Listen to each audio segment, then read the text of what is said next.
darf leben in den Bergen, ich kann da daheim sein. Und dem Fleckli Heimaterde darfst noch sagen, du bist mein.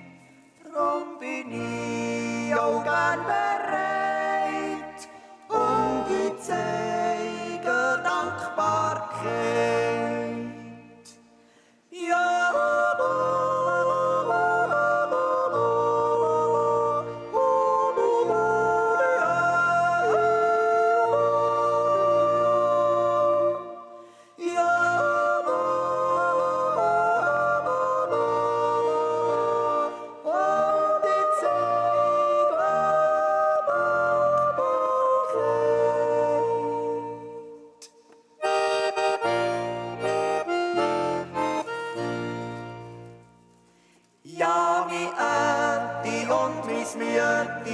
Sie haben mir doch das Leben geschenkt.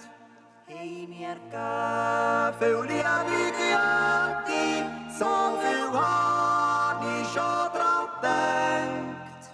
Und bescheiden haben sie gesagt, zeig uns nur ein bisschen Dankbarkeit. Ja.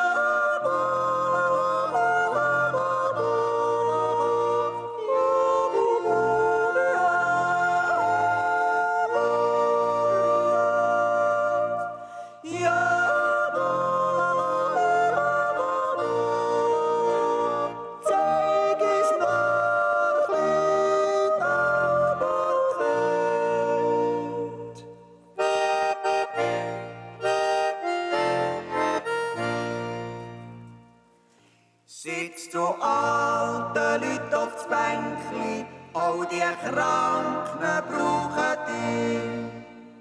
Zeig ihnen, das ist das beste Geschenkli, dass sie nicht vergessen sind.